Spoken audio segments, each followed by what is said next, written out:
지금 잠깐 상상력을 좀 발휘해 보시죠. 무려 154조 원이라는 정말 천문학적인 돈이 들어있는 금고가 하나 있습니다. 154조 원이면 와, 이건 뭐 감도 잘 안 오는 액수인데요. 그렇죠. 엄청난 돈이죠.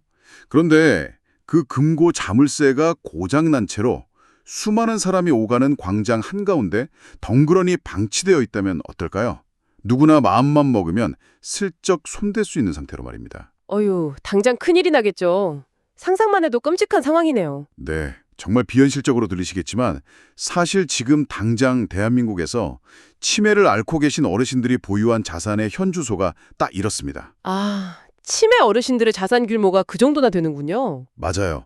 그런데 바로 오늘 이 위태로운 자산을 둘러싸고 국가가 드디어 거대한 방어벽을 치기 시작했습니다. 끊임없이 배우기를 즐기고 정보의 홍수 속에서 진짜 핵심만 빠르고 깊이 있게 파악하길 원하는 당신을 위해 오늘의 심층 탐구를 시작하겠습니다. 네, 오늘 우리가 다룰 이 변화의 파동은요, 단순히 정책 몇 개가 바뀌었다, 이런 수준을 아득히 넘어섭니다. 그럼 어떤 의미가 있는 걸까요? 오랫동안 가족이라는 울타리 안에서만 감당해야 했던 돌봄이라는 무거운 책임이 있잖아요. 이게 이제 국가의 금융 시스템, 또 최첨단 의료 네트워크, 그리고 인공지능 기술의 영역으로 완전히 분해되고 재조립되는 현장입니다. 즉, 우리 사회의 운영체제의 근본적인 업데이트 과정을 오늘 목격하시게 될 겁니다. 와, 운영체제 업데이트라. 표현이 딱 와닿네요. 오늘 이 논의를 이끌어갈 핵심 텍스트는 2026년 4월 22일 수요일, 바로 오늘 케어 이후 뉴스의 김영래 편집장님이 지난 하루 동안 쏟아진 국내외 시니어 트렌드를 아주 날카롭게 집약해 주신 분석 자료입니다. 네, 아주 따끈따끈한 자료죠. 마침 오늘이 전 세계가 기념하는 지구의 날이기도 하잖아요. 이 자료의 서문에 명심보감 구절이 하나 인용되어 있더라고요. 천불원 이사시행, 지불어 이백물생. 하늘과 땅은 말없이 만물을 길러낸다는 뜻인데요. 아, 참 깊은 뜻이 담긴 구절이네요. 땅처럼 깊은 침묵 속에서 묵묵히 헌신하신 시니어 세대를 떠올리게 합니다. 그렇죠. 바로 그 시니어 세대를 우리 사회가 앞으로 어떤 시스템으로 지켜낼 것인지, 그 웅장한 패러다임 전환의 큰 그림을 지금 듣고 계신 당신의 머릿속에 아주 완벽하게 그려드리겠습니다. 자, 그럼 이 내용을 한번 본격적으로 풀어볼까요? 네, 아무래도 복잡한 텍스트일수록 가장 현실적인 문제에서 출발하는 게 좋겠죠. 방금 오프닝에서 언급하신 그 154조 원짜리 고장난 금고 이야기로 들어가 보겠습니다. 그 국민연금공단 소식이요? 맞습니다. 국민연금공단이 바로 오늘부터 치매 어르신들의 자산을 최대 10억 원까지 직접 관리해주는 공공신탁 시범 사업을 개시했습니다. 이게 사실 치매 환자의 자산이라는 게 안타깝지만 가족 간의 씁쓸한 소송전이나 아니면 악의적인 보이스피싱 같은 외부 공격에 너무 쉽게 노출되는 밑빠진 저금통이 되기 십상이었잖아요. 왜 현장에서 그런 안타까운 사례가 정말 많죠. 그런데 이제는 국가가 그 돈을 넘겨받아서 절대 뚫리지 않는 최첨단 금고로 옮겨주는 작업을 시작한 셈이네요. 정확합니다. 여기서 우리가 꼭 읽어내야 할 핵심은요. 복지의 패러다임 자체가 현금 지급에서 사유재산 수호로 확장되었다는 사실입니다. 사유재산 수호요? 그건 좀 새롭네요. 보통 국가는 연금을 주거나 지원금을 주는 주체로만 생각하잖아요. 그러니까 제 말은 전통적으로는 국가가 돈을 주는 역할만 했죠. 하지만 치매 환자가 직면하는 가장 치명적인 취약점이 뭘까요? 바로 재무적 판단 능력을 상실한다는 겁니다. 돈이 아무리 많아도 스스로 지킬 수가 없는 거군요. 맞아요. 자산이 넉넉해도 스스로 방어할 수 없다면 생존 자체가 위협받게 됩니다. 그래서 공공신탁은 국가가 개인이 축적한 사유재산을 공적 시스템 안으로 끌어들여서 능동적으로 보호하는 후견인으로 진화했다는 걸 의미합니다. 진짜 패러다임이 바뀐 거네요. 게다가 제가 자료를 보니까 다음 달부터는 체크카드랑 연계해서 병원비나 식비 같은 생활비 집행까지 지원한다고 하더라고요. 네, 그 부분이 아주 중요하죠. 단순한 금고지기가 아니라 매일매일의 삶이 멈추지 않도록 결제해주는 일종의 재무적 생명 유지 정치를 가동하는 겁니다. 생활 전반의 후견으로 발전하고 있는 거죠. 와, 제도가 그리는 청사진은 정말 완벽해 보입니다. 아니 근데 제가 이투데이 보도를 보니까 이 장밋빛 전망에 날카로운 제동이 걸렸더라고요. 아, 전담 인력 공백 문제 말씀하시는 거죠? 네네, 맞아요. 아무리 좋은 의도라도 시스템이 버티지 못하면 무슨 소용인가요?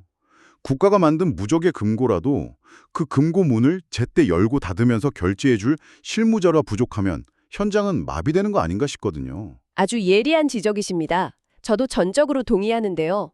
전담 인력의 부재는 단순히 행정 처리가 좀 늦어진다, 이런 수준의 문제가 아닙니다. 당장 생활비가 끊길 수도 있다는 거잖아요. 그렇죠. 신탁 구조 내에서 생활비 지급이 전산 오류나 인력 부족으로 단 하루만 막혀도 당장 요양보호사 급여를 못 주거나 생명과 직결된 약값 결제가 중단되는 치명적인 결과로 이어집니다. 아유, 듣기만 해도 아찔하네요. 이번에 초기 7개 지역에서 시범 사업을 하는데 여기서 수요 예측에 실패해서 병목 현상이 발생한다면 어떻게 될까요? 취약계층을 보호하겠다고 나선 국가가 오히려 가장 절박한 순간에 그들을 방치하게 되는 겁니다. 신뢰가 무너지는 거죠. 일상의 결제가 보장되었다면 그 다음 논의로 넘어가 볼까요? 네, 자연스럽게 그 어르신들이 머무는 공간에 대한 질문으로 이어지겠네요. 자산이 수십억이 있어도 낯설고 통제된 요양병원 침대에 갇혀 지내야 한다면 과연 그걸 존엄한 삶이라 부를 수 있을까요? 당연히 어렵겠죠. 누구나 자기 집에서 노후를 보내고 싶어 하니까요. 그래서 보건복지부가 어제 전국 지자체를 대상으로 추가 모집 공고를 낸 장기요양 재택의료센터 시범 사업이 바로 이 지점을 파고듭니다. 거동이 불편한 어르신들을 위해서 의사, 간호사, 사회복지사가 한 팀이 되어서 안방으로 직접 찾아가는 거죠. 드디어 의료 서비스가 시설의 문턱을 넘어서 집 안으로 본격 진입하고 있는 겁니다. 동작구, 여주시, 김해시 등등 전국에서 진행 중이던데 이게 이른바 탈시설화의 시작인 건가요? 네, 이런 탈시설화, 즉 돌봄의 중심축을 의료기관에서 지역사회에 개별 가정으로 이동시키는 건 피할 수 없는 글로벌 스탠다드입니다. 외국도 다 이런 추세인가요? 그럼요. 우리보다 먼저 초고령 사회에 진입한 일본은 이미 요양병상을 대폭 축소하고 보상체계를 개편해서 재택의료를 정착시켰고요. 대만 역시 병원의 입원 기능을 가정으로 이전하는 제도를 아주 강력하게 밀어붙이고 있습니다. 단순히 국가 예산을 아끼려는 차원이 아니군요. 네, 비용 문제도 있겠지만 본질은 그게 아닙니다. 인간은 자신이 평생 살아온 익숙한 환경, 스스로 통제권을 행사할 수 있는 공간에 머물 때 신체적, 심리적 퇴행이 현저히 지연된다는 임상적 증거들이 계속 쌓이고 있거든요. 와, 자기가 통제할 수 있는 공간이라는 게 그렇게 중요하군요.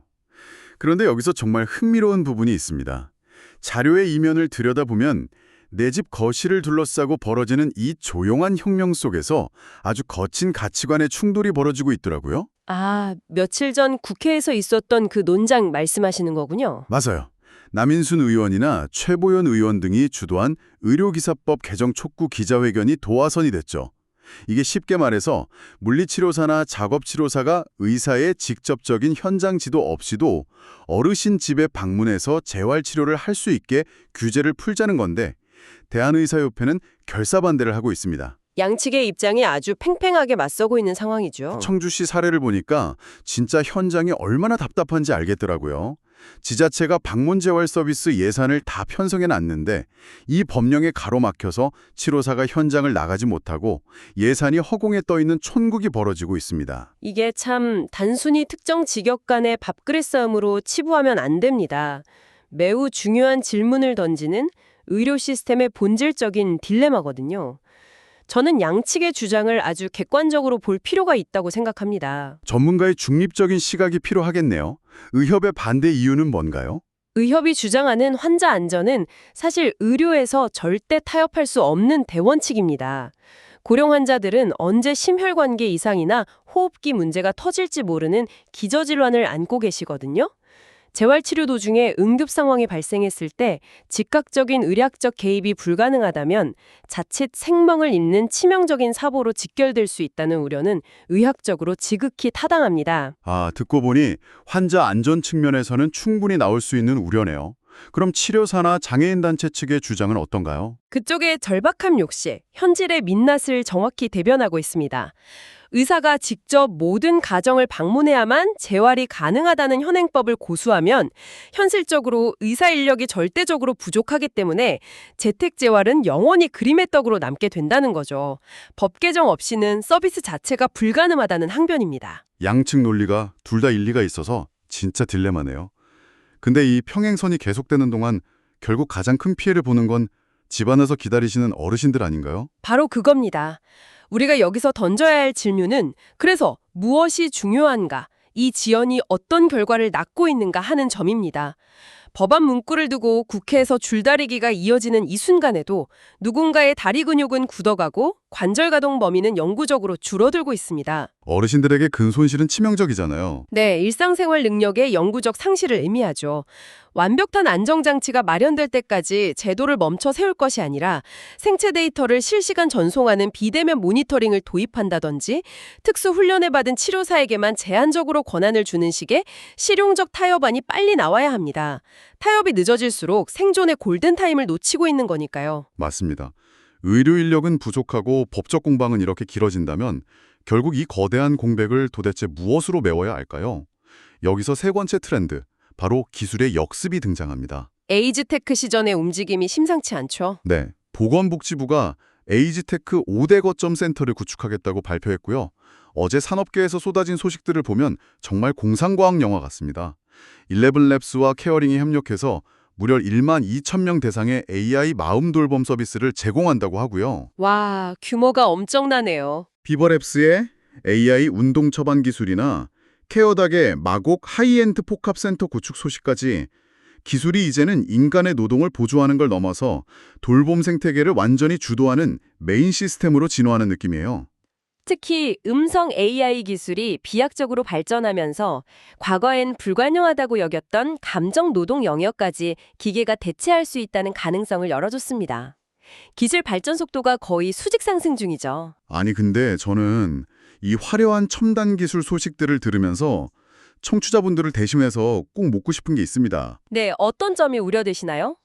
솔직히 우리 부모님 세대는 여전히 ARS 자동응답 메뉴 구조만 조금 바뀌어도 헷갈려 하시거든요. 비밀번호 누르라고 하면 당황하시고요. 근데 갑자기 AI랑 교감하고 첨단 기기를 통제하라고요. 이런 게 과연 실효성이 있을까요? 혹시 전시용 혁신에 불과한 건 아닐까요? 아주 뼈 때리는 질문이네요. 이걸 더 큰 틀에서 연결해보면 지금 에이지테크 산업이 마주한 본질적인 딜레마와 만납니다. 전기차는 최고급으로 뽑아냈는데 동네에 충전소가 하나도 없는 상황인 거죠. 아, 비유가 딱 맞네요. 방전된 고철이 될 수 있다는 거군요. 네, 인프라 고도화와 실제 사용자의 수용력 사이에 치명적인 괴리가 존재합니다. 하지만 시장은 이미 현실적인 해답을 찾아가고 있어요. 어제 보도된 홈앤쇼핑의 ARS 다시 듣기와 느린말 서비스 도입 사례가 시사하는 바가 아주 큽니다. 느린말 서비스요? 그건 딥러닝 같은 거창한 기술은 아니잖아요. 맞아요. 첨단 기술이 들어간 건 아니지만 고령 사용자의 저하된 청력이나 인지 속도에 맞춰서 시스템 스스로 문턱을 확 낮춘 겁니다. 사용자한테 억지로 기술을 배우라고 강요하는 게 아니라 기술이 사람의 한계에 맞춰 자세를 낮추는 접근성 최적화의 훌륭한 예시죠. 아, 화려한 신기술 전시보다 기존 시스템의 온도를 사람에게 맞추는 디테일이 진짜 실효성 있는 혁신이네요. 정확합니다.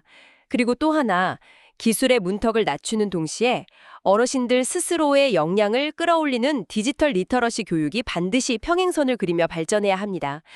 경북대 SW 교육원이 시니어 디지털 교육 생태계를 확장한다거나 태백시가 시니어 영어 첫걸음 과정을 운영하는 소식들이 자료에 있었죠. 네, 그게 단순한 교양 수업이 아니었군요. 내 첨단 인프라라는 고성능 자동차가 제대로 달리려면 어르신들의 기초적인 인지 체력과 디지털 역량이라는 충전소를 곳곳에 지어야 하는 겁니다. 이 두 가지가 톱니바퀴처럼 맞물려야만 비로소 생태계가 완성되는 거죠. 와, 그렇군요. 자, 그럼 돈을 방어하는 금고도 생겼고 집으로 찾아오는 의료진도 있고 모자란 부분은 AI 기술이 채워줍니다. 시스템 세팅이 완벽하게 끝난 것 같네요. 그럼 이제 당신의 노후는 완벽히 건강하고 행복할 일만 남았을까요? 불행히도 글로벌 트렌드는 다소 묵직한 질문을 던지고 있습니다. 인간이 지독한 사회적 동물이라는 본성 때문인데요. 맞아요.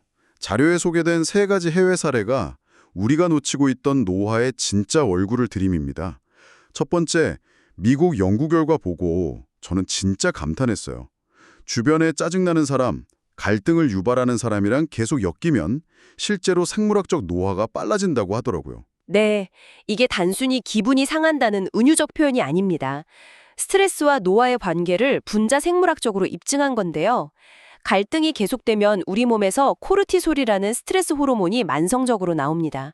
이 염증 상태가 세포 수명을 결정하는 텔로미어를 급격히 갉아먹는 거죠. 진짜 세포 단위로 늙어버리는 거네요. 네, 아무리 좋은 에이지테크 기기를 두르고 살아도 매일 유해한 관계망 속에서 스트레스를 받는다면 엑셀 밟고 죽음을 향해 달려가는 것과 같습니다.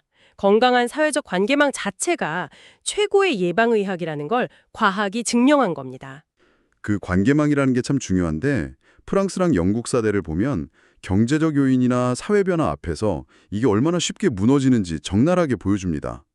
프랑스 보도를 보니까 부모님이나 조부모님을 향한 자녀들의 경제 지원이 연간 2.2조 원에 불과하대요. 전체 가족 간 지원액에 비하면 아주 미미한 수준이죠. 오히려 반대로 저연금에 시달리는 고령의 부모가 이혼하거나 실직한 다 큰 자녀를 부양하는 경제 역전 현상이 심각하다고 합니다. 네, 영국 상황은 공동체 붕괴를 단적으로 보여주죠. 맞아요. 가족의 71%가 바빠서 매일 식사를 같이 못한다고 해요. 옥소라는 아주 전통적인 가족 식사 브랜드의 이미지마저 퇴색하고 있다니까 가장 기초적인 관계망인 밥상머리 교감마저 해체되는 중인 겁니다. 자, 이 세 가지 소식이 바다 건너 남의 나라 이야기로 들리시나요? 절대 그렇지 않습니다. 이건 당장 한국 정책의 미래를 결정질 아주 중요한 시그널입니다. 우리 현실이랑 완전히 겹치나요? 네, 프랑스의 저연금 현상과 경제 역전은 노인 빈곤율이 압도적으로 높은 한국에서 이미 더 가혹한에 진행 중인 조용한 위기고요. 영국의 가족 식사 해체 역시 1인 고령 가구가 폭발적으로 늘어나는 우리 현실과 똑같습니다. 그럼 우리는 어떻게 대비해야 할까요? 당장 동네 경로당 프로그램부터 예방의료 차원에서 재설계해야 합니다. 시간 때우기가 아니라 미국 연구처럼 스트레스를 줄이고 텔로미어 감소를 막는 커뮤니티 공간이 돼야 하죠. 그리고 지자체 독거노인 도시락 배달도 마찬가지입니다. 밥만 배달하는 물류 서비스로 끝나면 안 된다는 거군요. 네, 영국의 해체된 가족 식탁을 대체하고 매일 문을 두드리며 사회적 연결망을 회복시키는 강력한 센서 도구가 되어야 합니다. 아, 밥이 아니라 관계를 배달하는 거네요. 오늘 우리는 파편처럼 흩어져 있던 2026년 4월의 소식들을 모아서 하나의 거대한 패러다임 전환을 읽어냈습니다. 그래서 이게 다 당신에게 어떤 의미일까요? 아마 청취자 본인의 미래이거나 당장 부모님을 위해 활용해야 할 새로운 사회적 운영체제에 대한 이야기일 겁니다. 맞습니다. 치매머니를 관리하는 제도의 진화, 집으로 찾아오는 방문의료, 그리고 돌봄을 보조하는 AI 기술까지 이 모든 게 동시에 톱니바퀴처럼 맞물려서 돌봄의 중심이 가족에서 국가와 기술로 이동하는 역사적 전환점 한가운데 우리가 서 있는 거죠. 이 모든 변화는 결국 어르신들이 낯선 병상이 아니라 익숙한 집에서 존엄성을 잃지 않도록 돕는 큰 그림이니까요. 네. 그런데 이 논의를 쭉 확장하다 보니 저는 출처 자료에는 없는 새로운 철학적 질문 하나가 떠올랐습니다. 오늘 방송을 들으신 당신에게 이 도발적인 질문을 던지며 마무리하고 싶네요. 어떤 질문이죠? 만약 국가가 우리 부모님의 재산을 완벽히 보호해주고 의사가 거실로 전기 왕진을 놓고 AI가 24시간 건강을 챙기며 말벗이 되어준다면 과거에 주 돌봄자로서 고통을 감내했던 가족이라는 존재는 이제 부모님의 삶에서 어떤 역할을 맡아야 할까요? 아, 그 무거운 의무에서 해방된 후의 이야기군요. 네, 기저귀를 갈고 병원비를 고민하던 짐을 내려놓게 된 가족은 어쩌면 돌봄이라는 단어 뒤에 가려져 있던 순수한 정서적 동반자로서 완전히 새로운 가족의 의미를 재정의하게 되는 건 아닐까요? 제도가 짐을 덜어준 자리에 진정한 온기가 채워지길 기대해보게 되네요. 이 깊은 질문을 당신의 각자 삶 속에서 한번 천천히 고민해 보시길 권해드립니다. 지적 호기심을 충족시킨 오늘의 심층 탐구 시간 여기서 마치겠습니다. 지금까지 함께해 주신 당신 고맙습니다. 감사합니다.